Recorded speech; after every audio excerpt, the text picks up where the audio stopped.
Hoy es un día espectacular. ¿Tú alguna vez has estado en Washington, en el Washington Mall? Póngame ahí, producción, por favor, las imágenes del Washington Mall. Para los que no entienden lo que es el Washington Mall, donde está el monumento a Washington, el monumento a Lincoln, el Capitolio, toda esa zona que fue diseñada precisamente por el arquitecto, declarador, constructor de la Declaración de Independencia del 4 de julio de 1776, Thomas Jefferson.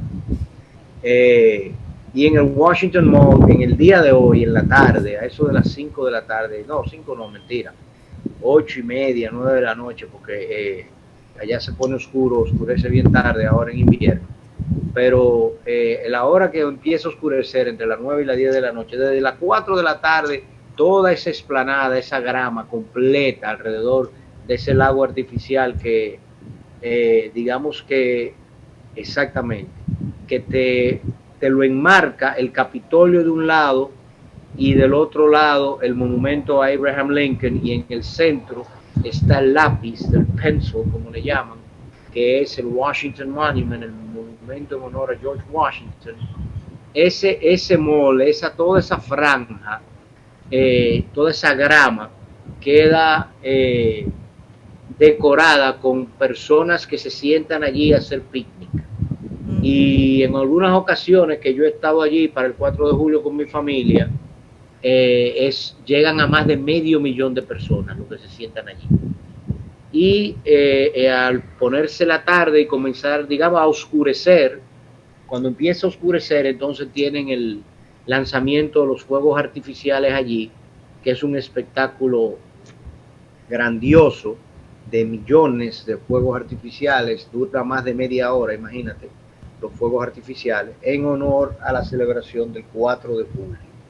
Y son muchas las curiosidades que podemos hablar con respecto al 4 de julio. Yo sé que tú tienes algunas allí escritas. Voy a dejar que me las comentes.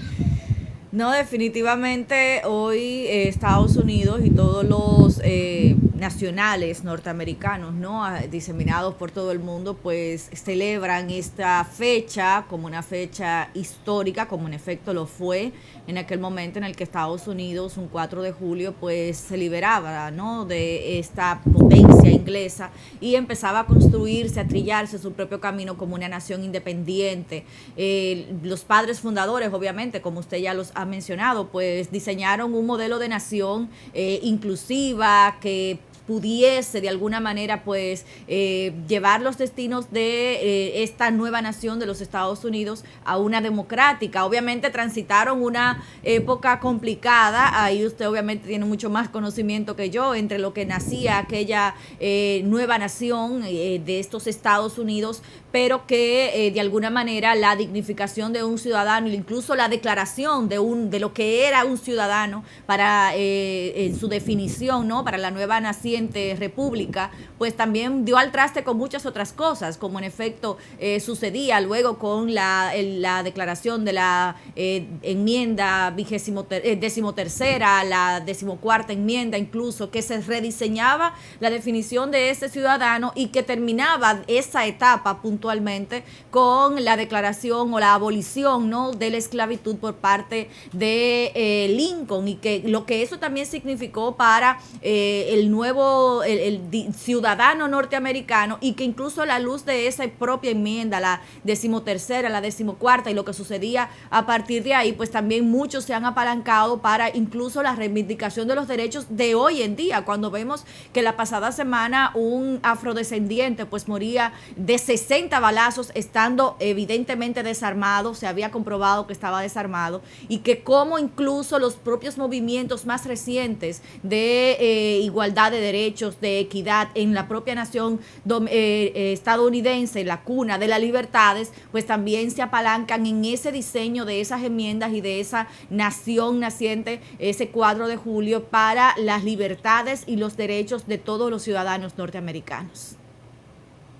Mira, la declaración de independencia tiene que ser, sin lugar a dudas, el documento más ambicioso en la historia de la humanidad. Eh, no por su brevedad, sino por su solidez filosófica. porque planteaba de una vez y por todas las garantías de soberanía y de independencia, de libertades plenas para todos los que nacemos debajo del sol, independientemente de nuestra raza, de nuestra religión, de nuestras creencias y de nuestras propias inclusive aptitudes, e independientemente de en qué país naciéramos. Y en el caso de los Estados Unidos de América, representaba la construcción o el inicio del ensayo y el esfuerzo para construir un país a partir de 13 colonias. Es una declaración de guerra disfrazada de declaración de oportunidades para todos los seres humanos. Y esa declaración de independencia, la construcción del Estado norteamericano con las libertades y las prerrogativas que ese documento envuelve, que luego fueron refrendadas en el Congreso Constitucional de 1887 para iniciar el ensayo de república un año más tarde, en 1888, cuando a Benjamin Franklin, luego de ese congreso, al salir, le preguntaron, un periodista le preguntó, dígame, señor Franklin, ¿qué tenemos? Y él le dijo, una república si somos capaces de sostenerlo. Eso dio entonces la luz a otras revoluciones, como la del 14 de julio, también en julio, sí, un año más tarde, de 1789, en la toma de la Bastilla, en Francia, en París. Y cada una de las declaraciones de independencia, tú pudieses inclusive argumentar que la revolución bolchevique, en cierta medida, fue amparada porque el manifiesto comunista de 1850, una de las cosas que pretende es precisamente la igualdad y la libertad de la clase obrera. Pero ya ahí hay toda una lucha de clases y todo un sinnúmero de cosas adicionales que Engels y Marx, o Marx y Engels, quisieron construir a partir de la desigualdad y el abuso de los que tenían los medios de producción frente a los que no los tenían. Entonces, la declaración de independencia sigue siendo, en cierta medida, un sueño inconcluso, porque es un documento demasiado exigente hacia la humanidad y hacia la clase humana en sí. Y obviamente, en el caso aquel, el Parlamento inglés y George II como emperador, como gobernante, como monarca del gran imperio inglés, no era capaz de sostener y aceptar que esas 13 colonias, que la foto, tú cierras los ojos y das una foto de lo que eran los Estados Unidos en 1776, 1800, 1780, eran aldeas, o sea, eran pequeñas ciudades. En el caso de Nueva York, la Wall Street, ¿no? Y todo lo que es la bolsa de valores estaba apenas incipiente y comenzando. Tú tenías muelles, el muelle de Boston y el famoso Tea Party, la revuelta que se armó en el muelle de Boston. Eso eran eventos pequeños en el que a una barcaza o a otra le sucedía algo y ya eso era extremadamente trascendental por lo pequeña de la dimensión de aquello. Pero el declararte independiente sin serlo, ¿entiendes? Porque se parece, digamos, al trabucazo de Mella. O sea, que mira, no lo queremos usted de aquí, ¡pum!, tira un tiro y vamos arriba. Vamos a ver qué pasa. Esos colonos que ya se estaban reuniendo, que se habían reunido todos de manera clandestina, ese día se juntan en Filadelfia, firman ese documento y dicen, es para allá que vamos y se acabó.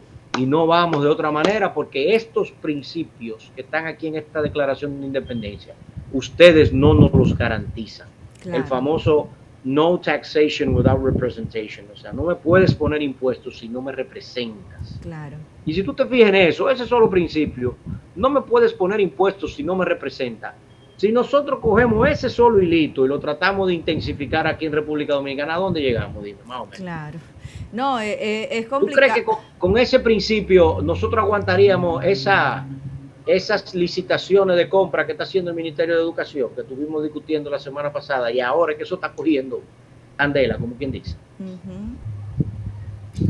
Definitivamente es muy complicado y a la luz de mirar todo eso, definitivamente mirarse en los espejos de naciones que ya han hecho estos tipos de ejercicios con mucho mayor antelación, si se quiere, con un poco más de éxito, si lo miramos desde algunas perspectivas, pero que también nos siguen dando enseñanza para la construcción de las naciones que estamos diseñando en estos momentos. La pasada semana, en la embajada norteamericana en la República Dominicana, pues el presidente Luis Abinader estuvo presente, parte de su gabinete también, y usted cuando mencionaba hace un momentito lo que se refería cuando, no recuerdo cuál de los presidentes fue que dijo que a la salida de un periodista...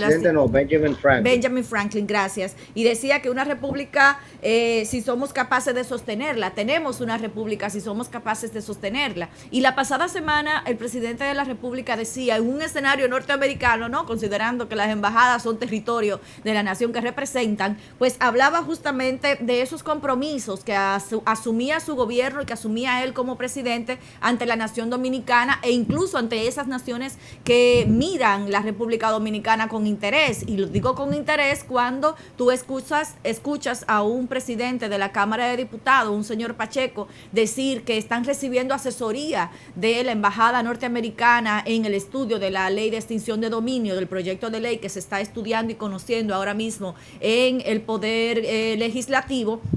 Y que tú escuchas a un presidente, Luis Abinader, ante este escenario decir que en su gobierno tendrán ley de extinción de dominio y que habrá ley de compras y contrataciones porque su gobierno está comprometido con la transparencia. Y justamente cuando usted habla de si somos capaces de sostenerlo, yo le digo, escucho lo mismo al presidente Luis Abinader, comprometido con la transparencia, si somos capaces de lograrlo, cuando tenemos conatos como los que usted señala en el Ministerio de Educación, cuando el Impostón tiene sus cuentas embargadas en estos momentos y un socio estratégico como Mía Cargo demandándolo, denunciándolo ante los tribunales también, cuando vemos nosotros que una ley de compra y contrataciones tiene que todavía faltarle herramientas, ¿no?, para las declaratorias de compras de emergencia con este proyecto de programas especiales que incluso están comprando pintura. Entonces, si lo podemos sostener, vamos a tener un gobierno transparente.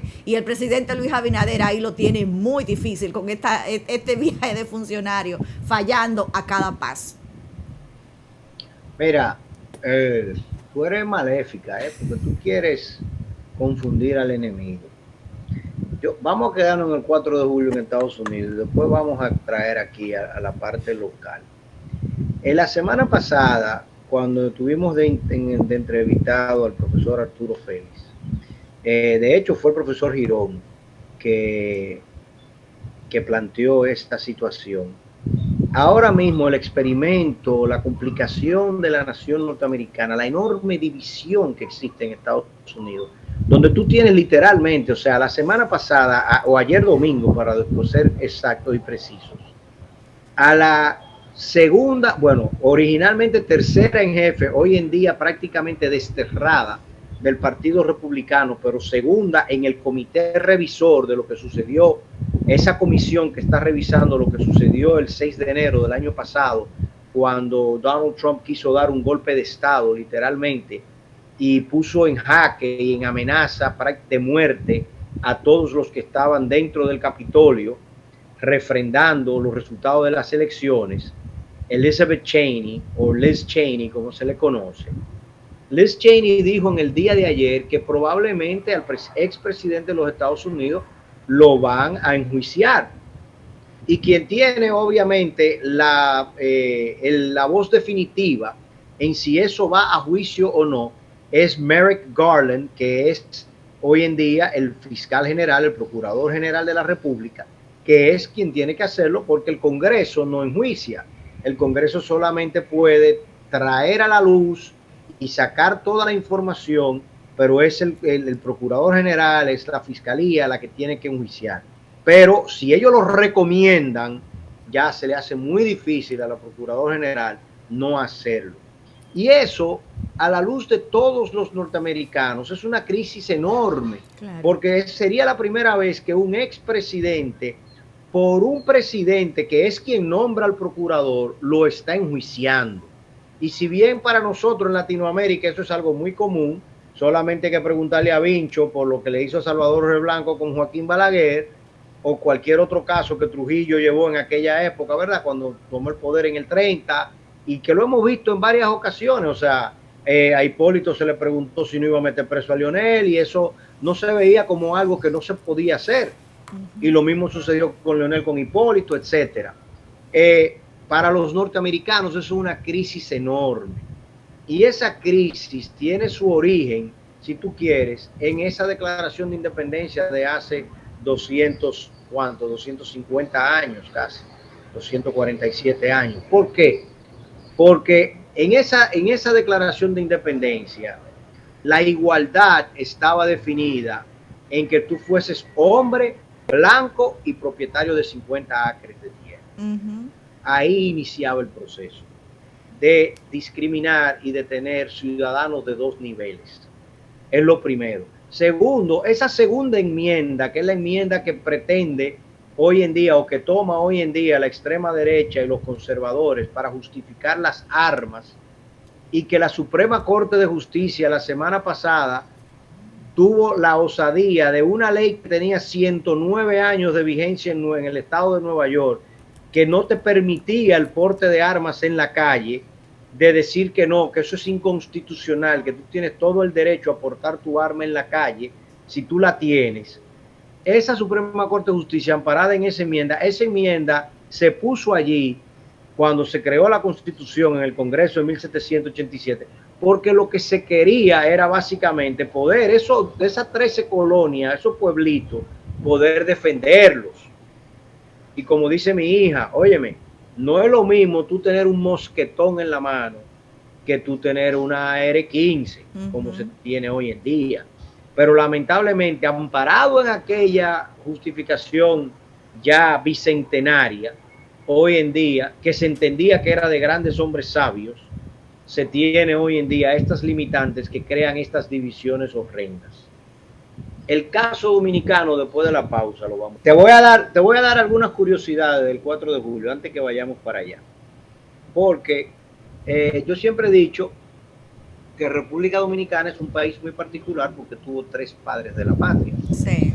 La historia de, a diferencia de, por ejemplo, Bolivia, Venezuela, ahora que estamos luego bolivarianos, Colombia, etcétera, mismo Chile, que siempre era una sola persona, San Martín y Simón Bolívar. En el caso de Estados Unidos,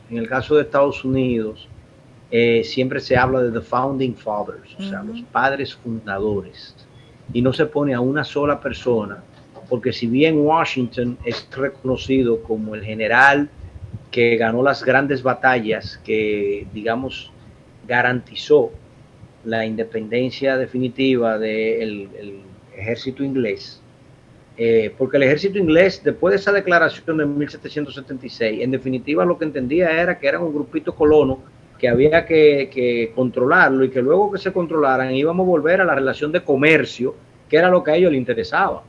O sea, a ellos les interesaba seguir ganando y dinero a través de las riquezas que América generaba, en el algodón, en el tabaco, en el azúcar y en los productos primarios. Pero esa no era la intención ni lo que querían hacer los colonos. Entonces los padres fundadores, bueno, fueron un grupo, entre ellos inclusive varios de ellos extranjeros, inmigrantes, que en definitiva se convirtieron en padres fundadores, como es el caso de Hamilton, que nació en Jamaica, o de Franklin, que nació en Inglaterra, pero que se reconocían y entendían que eran norteamericanos y lucharon por la independencia norteamericana. Y ese proyecto de nación, tú tienes grandes actores, tú tienes a Washington, tú tienes a John Adams, tú tienes a Jefferson, Alexander Hamilton, tú tienes a Benjamin Franklin, tú tienes a James Madison, que es el artífice fundamental de la Constitución de los Estados Unidos y la construcción de la separación de esos 3 poderes.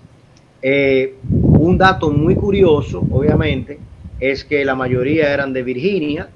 De los padres fundadores, de los primeros 5 presidentes, 3 fueron de Virginia, y de los primeros 5 presidentes de los Estados Unidos, 3 murieron el 4 de julio. Y 2 de ellos murieron el mismo 4 de julio. El 4 de julio de 1826 murió en la mañana John Adams, segundo presidente de los Estados Unidos, y en horas de la tarde murió Thomas Jefferson. O sea, el presidente número 2 y el presidente número 3. Otro dato muy interesante es que, sobre todo hasta James Madison, todos los presidentes de los Estados Unidos eran primero presidente, el segundo era el vicepresidente y el tercero era el secretario de Estado. Por eso la figura de secretario de Estado en Estados Unidos es una figura tan relevante, porque tú pasabas de ser secretario de Estado a ser vicepresidente y de vicepresidente a ser presidente. Y es algo que todavía hoy en día, en cierta medida, por ejemplo, en los gobiernos institucionales de las empresas privadas y de las asociaciones sin fines de lucro, es algo que se da muy a menudo, ¿no? Que lo vemos muy a menudo, que el segundo vicepresidente pasa a ser primer vicepresidente y el vicepresidente pasa a ser presidente. Y esa es la elección que se lleva a cabo. En República Dominicana tenemos asociaciones que así que lo hacen, el CONEP, ANGE, etcétera, son instituciones que lo hacen de esa forma. Yo te puedo decir, por ejemplo, la American Quarter Horse, la Asociación de Caballo Cuarto de Milla, y la American Paint Horse, es de esa manera que lo hacen. Son 7 los miembros de la directiva y el 8º es el presidente saliente. Y literalmente tú sabes que si a ti te eligen para la directiva, en la posición número 7, dentro de 6 años tú vas a ser presidente. Y esa es la norma, ¿no? Con la cual operan.